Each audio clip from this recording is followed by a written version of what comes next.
New video and updates के लिए bell icon पर प्रेस करें और ऑल पर सेट करें। शुरू करते हैं अल्लाह के बाबरकत नाम से जो बड़ा मेहरबान और नहायत रहम वाला है। तमाम तारीफ़ें मेरे अल्लाह रब्बुल इज़्ज़त के लिए हैं। खौफनाक कहानियों के मुअज़्ज़िज़ नाज़रीन को मेरी तरफ से अस्सलाम वालेकुम। उम्मीद करती हूँ आप सब लोग खैरियत से होंगे, जहाँ होंगे खुश होंगे। आज आप लोगों के लिए बहुत ड्रावनी कहानियाँ लाई हूँ जिन्हें आप लोग बहुत पसंद करेंगे। आज की पहली खौफनाक कहानी अहमद शेयर कर रहे हैं। अहमद कहते हैं, मैं मियाँ वाली से आगे एक गांव का रहने वाला हूँ। आज आपके साथ हम लोगों की ज़िंदगी में पेश आने वाली बहुत ही ज़्यादा ड्रावनी कहानी शेयर करना चाहता हूँ। आज से तकरीबन 16 साल पहले की बात है। हम लोगों का घर गांव में सबसे आखिरी मकान था। हम लोगों के घर के बाद फिर आगे जैसे खेत खलियान, जंगल, झाड़ियाँ, ये वाले हिस्से शुरू हो जाते थे। हम लोगों के घर का रकबा काफ़ी ज़्यादा बड़ा था। आधे हिस्से पर तो हम लोगों का घर था, आधा हिस्सा जो था वो बिल्कुल वीरान और सुनसान ही रहता था। आ जाकर वहाँ पर जलाने के लिए लकड़ी को सुखाया जाता था या कुछ सब्जियाँ वगैरह लगाई हुई थीं। कुछ अरसे के बाद हम लोगों ने उस हिस्से को भी इस्तेमाल में लाने के बारे में सोचा, तो मेरे अब्बू ने वहाँ पर भी मिट्टी के 2 कमरे बना दिए जिस जगह पर हम लोग लकड़ी सुखाया करते थे। अभी भी हम लोगों के घर का आधा हिस्सा खाली था जहाँ पे सब्जियाँ लगाई गई थी। उसी तरफ एक बहुत बड़ी अंगूरों की बेल भी होती थी। अब हम लोगों ने उस अहाते की तरफ जहाँ 2 नए कमरे बनाए थे वहाँ पर भी एक दरवाज़ा लगा दिया। ये दरवाज़ा पीछे बिल्कुल वीरानों में खुलता था। अगर उस दरवाजे को खोल देते तो दूर दूर तक तहते नजर खेत खलियान, दरख्त और वीराने ही दिखाई देते थे। कभी कभी वो नज़ारा बहुत खूबसूरत लगता था। बिलखसूस जब गर्मियों की शाम होती थी तो हम लोग वो दरवाज़ा खोल देते थे। वो मंजर बहुत दिलफरेब होता था। मुझे वो मिट्टी के कच्चे कमरे बहुत अच्छे लगते थे। मैंने वहाँ पर बहुत प्यारे रंग के पेंट भी करवाए थे। बिल्कुल उसको एक ऐसा स्टाइल दिया था जिस तरह से मिट्टी के कमरों को मुख्तलिफ रंगों के साथ सजाया जाता है। मैंने वहाँ पर रहना शुरू कर दिया। एक कमरे में अक्सर मेरे दोस्त भी आकर बैठा करते थे। बैठक के तौर पर एक कमरा बना दिया और एक कमरे में मैं सोया करता था। मैंने काफ़ी अरसे से एक बिल्ली पाली हुई थी। काले रंग की वो बिल्ली थी। सब उससे बहुत डरते थे, मगर मुझे वो बिल्ली बहुत अच्छी लगती थी। वो ज़्यादातर मेरे साथ घर के उसी हिस्से में रहती थी जहाँ पर मैं रहता था। एक शाम की बात है, मैं अपने कमरे में लेटा हुआ था। रात 9 बजे का टाइम होगा। बाकी सब घर वाले घर के दूसरे हिस्से में थे जहाँ पर हम शुरू से रहते थे। वही कल्चर था।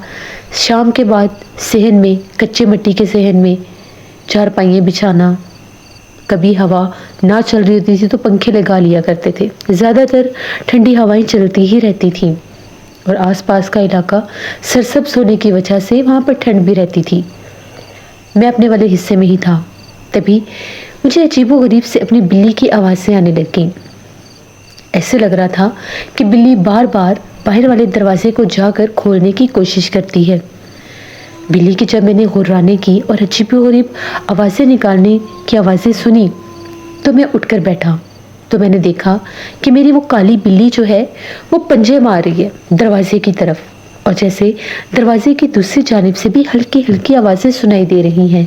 और आवाज़ें ऐसी हैं जिस तरह से कोई औरत है वो कुछ बोल रही है। मुझे लगा कि शायद कोई घर वाला उस तरफ गया है। मैंने लालटेन उतारी, दरवाज़ा खोला, बिल्ली को साइड पर किया। जब मैं वहाँ पर जाने लगा तो बिल्ली ने मुझे रोकने की कोशिश की। वो बार बार मेरे पैरों में आ रही थी कि किसी तरह से मैं उस दरवाजे को ना खोलूं।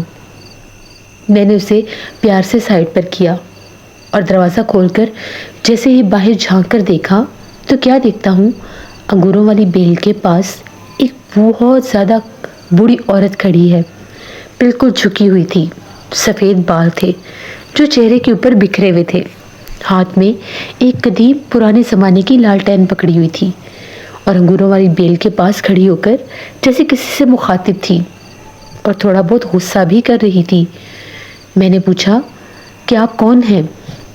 تو جیسے ہی میں نے اس سے مخاطب ہو کر بات کرنے کی کوشش کی، اسے بہت غصہ آیا۔ اس نے ہاتھ سے اشارہ کیا کہ اندر چلے جاؤ۔ میں نے پوچھا کہ یہ میرا گھر ہے، آپ کون ہیں اور میرے گھر کے پاس کیا کر رہی ہیں؟ تبھی اس نے غصے سے کہا، تم نے میری جگہ پر گھر بنایا ہے، میں تمہیں یہاں پر رہنے نہیں دوں گی۔ اور بڑے غصے کے ساتھ جیسے کچھ کہتی ہوئی اس اندھیرے میں چلی گئی جس طرف وہ ویرانے اور کھیت کھلیان تھے۔ میں تو بہت ڈر گیا۔ میں نے دروازہ بند کر دیا اور فوراً سے اپنے کمرے میں آ گیا۔ پہلے سوچا گھر میں جا کر سب کو بتاتا ہوں، پھر سوچا اگر وہاں پر جا کر بتایا تو کوئی بھی مجھے میرے والے حصے میں رہنے نہیں دے گا۔ ان کچے کمروں میں جن کو میں نے اتنے شوق سے بنایا ہے، مجھے یہاں پر کوئی بھی نہیں رہنے دے گا۔ پتہ نہیں کون تھی کون نہیں، شاید کوئی بوڑھی اماں ہوں گی، غلطی سے اس طرف نکل آئی ہوں گی۔ اب تو یہ روز کا معمول ہی بن گیا تھا۔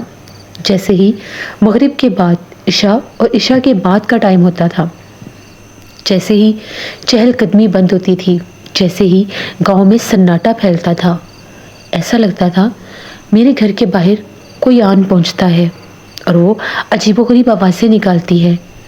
آج میری بلی بہت ڈری ہوئی تھی اور بلی کمرے کے ایک کونے میں دبک کر بیٹھی بہت عجیب اور مدھم سی آوازیں نکال رہی تھی۔ ایک دم سے میری آنکھ کھل گئی۔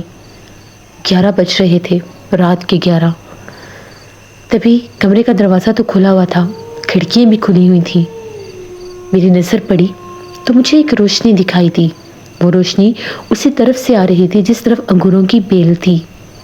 تو اس مٹی کی دیوار کے اوپر میں نے ایک سر دیکھا، جس طرح سے کالے سیاہ اندھیرے میں کوئی بڑا سا سر ہے اور اس کے سرخ رنگ کی آنکھیں بھی ہیں، اور وہ جھانک کر اس گھر کے اندر دیکھ رہا ہے۔ میں بہت ڈر گیا، میری تو ایک دم سے جان ہی نکل گئی۔ میرے منہ سے ایک دم نکلا کہ کون ہے وہاں پر؟ جیسے میں نے یہ کہا، جیسے وہ نیچے بیٹھ گیا، میں تو بہت گھبرا گیا۔ میں بھاگتا ہوا گھر کی طرف گیا۔ میں نے سارے گھر والوں کو جگایا، ابو کو جگایا، امی کو جگایا، بہن بھائیوں کو جگایا۔ ان سے کہا کہ باہر دیوار پر کوئی عجیب سا شخص ہے، وہ جھانک کر اندر دیکھ رہا ہے، مجھے ڈر لگ رہا ہے۔ ابو نے فوراً سے کلہاڑی اٹھائی، میرے ساتھ آئے، ہم لوگوں کے حصے کا وہ دروازہ کھولا، لالٹین لی، باہر جھانک کر دیکھا، دور دور تک کسی کا نام و نشان بھی نہیں تھا۔ ابو نے کہا، تمہیں کوئی وہم ہوا ہے، کوئی بلی ہوگی، یہاں پر تو کوئی بھی نہیں ہے، اگر کوئی ہوتا تو نظر تو آتا۔ ابھی ابو دروازے سے اندر آنے ہی لگے تھے، ابو کو اس بوڑھی عورت نے آوازیں دینا شروع کر دی اندھیرے میں۔ وہ اندھیرے میں ابو کو آوازیں دے رہی تھی۔ ابو نے پوچھا کون ہے وہاں پر؟ تو جیسے ہی ابو نے جا کر آگے دیکھا تو وہ برکت کے پرانے درخت کے نیچے وہی بوڑھی عورت بیٹھی تھی۔ وہ بہت زیادہ عجیب و غریب انداز سے بیٹھی تھی۔ ابو لالٹین لے کر اس کی طرف بڑھنے لگے۔ مجھے یاد آ گیا، یہ تو وہی بوڑھی اماں ہے۔ میں نے ابو کو آواز دی، ابو بات سنے، پتہ نہیں یہ کون ہے کون نہیں، اس کو میں نے پرسوں اپنے دروازے کے آگے بھی دیکھا تھا، یہ مجھے بڑے غصے سے کچھ کہہ رہی تھی۔ ابو نے رک کر جو ہی میری طرف پلٹ کر دیکھا کہ تم اسے کیسے جانتے ہو، تو جو ہی ابو اس کی طرف بڑھتے بڑھتے برکت کے پیڑ کے پاس پہنچے تو وہاں پر کچھ بھی نہیں تھا۔ وہ بوڑھی عورت پلک جھپکتے ہی غائب ہو گئی۔ ابو بہت زیادہ گھبرا گئے۔ ابو نے کہا جلدی سے اندر چلو، اب باہر نہ آنا، نہ ہی پیچھے پلٹ کر دیکھنا۔ ابو بھی اندر آ گئے، دروازہ بند کیا۔ ابو نے کہا کہ یہ جنات کا معاملہ ہے، یہاں پر ہم لوگوں سے کوئی غلطی ہوئی ہے، شاید ہم لوگوں نے جنات کو تنگ کیا ہے، اس لیے جنات اپنا آپ ظاہر کر رہے ہیں۔ میں نے ابو سے کہا کہ نہیں، ایسا کچھ نہیں ہے، پتہ نہیں یہ بوڑھی عورت کون ہے، کہاں سے آئی ہے، یہ پرسوں بھی دروازے کے آگے کھڑی ہو کر یہی کہہ رہی تھی، تم نے میری جگہ پر گھر بنایا ہے، میں تمہیں یہاں پر نہیں رہنے دوں گی، کیونکہ اب میں وہاں پر دن رات رہتا تھا۔ ابو نے مجھے کہا کہ اس کمرے میں تم نے نہیں سونا، آج تم ادھر آ کر سو گے، صبح دیکھیں گے کہ کیا کرنا ہے۔ مجھے مجبوراً ابو کی بات ماننی پڑی۔ بلی ابھی باہر ہی گھوم پھر رہی تھی۔ بلی کا بھی ایک چھوٹا سا کچا کمرہ تھا، وہ اکثر وہیں پر جا کر سو جایا کرتی تھی۔ آج رات بھر بلی میرے گھر کے اسی حصے میں تھی اور وہ عجیب و غریب آوازوں میں بول رہی تھی۔ رات بھر پتہ نہیں اس کو کیا ہوا تھا، وہ بہت زیادہ بے چین تھی، आवाज़ें निकाल रही थी। कभी दरवाजे की तरफ जाती, कभी अंगूरों वाली बेल के पास जाती। इसी तरह से सुबह हो गई। हम लोगों के गांव में मेरे अब्बू के बड़े मामू रहते थे। वो एक बुजुर्ग को जानते थे। अब्बू उनके पास गए, उनको सारा माजरा बताया। उन्होंने कहा कि दोपहर तक मैं उन बुजुर्ग को लेकर आ जाऊंगा, फिर देखते हैं कि क्या माजरा है। मेरे अब्बू इन चीज़ों को लेकर बहुत ज़्यादा सेंसिटिव थे। वो जिन्नात, भूत प्रेत से बहुत ज़्यादा डरते थे। दोपहर तकरीबन 2 बजे हम लोगों के घर वो बुजुर्ग आ गए। उनकी सफ़ेद दाढ़ी थी, बहुत नूरानी चेहरा था, हाथ में एक खूबसूरत तस्बीह पकड़ी हुई थी। वो आए, सबसे मिले। अब्बू ने उन्हें इस घर के बारे में बताया।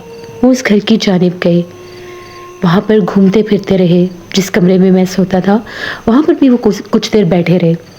उसके बाद अंगूरों वाली बेल के पास गए, सब्जियों के पास गए।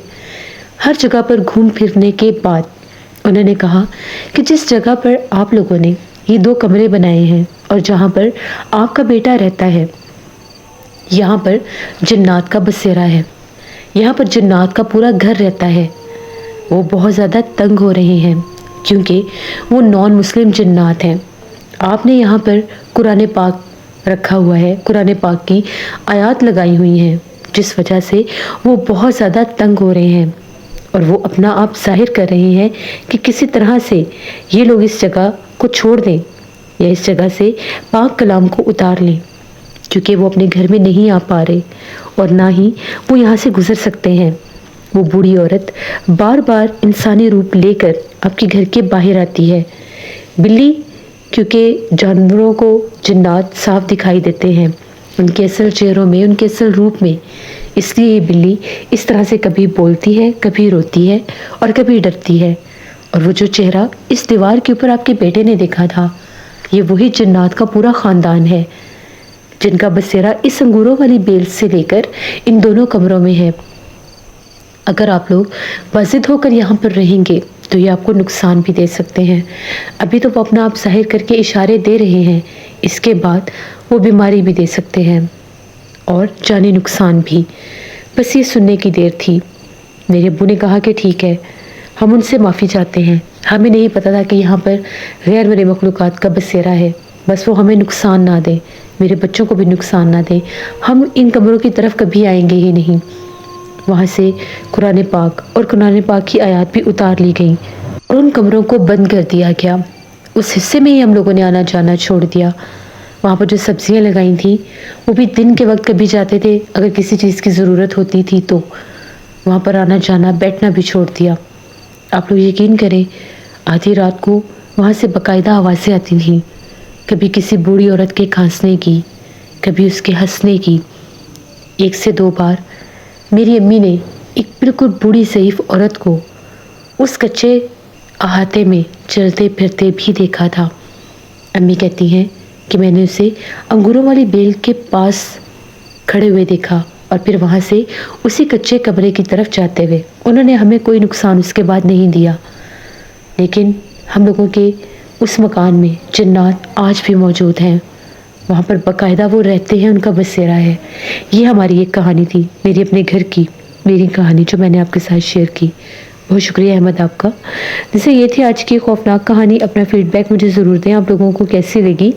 आप लोग भी अपनी खौफनाक कहानियाँ शेयर कर सकते हैं डिस्क्रिप्शन बॉक्स में दिए गए ईमेल आईडी doshienbrick57@gmail.com पर। इसके अलावा आप लोग मुझे कमेंट बॉक्स में भी स्टोरी शेयर कर सकते हैं। अपना बहुत सा ख्याल रखिएगा, अपनी ढेरों दुआओं में मुझे, मेरी फैमिली, मेरे पूरे पाकिस्तान को याद रखिएगा। Thank you for listening my stories. Stay blessed. अल्लाह निगहबान।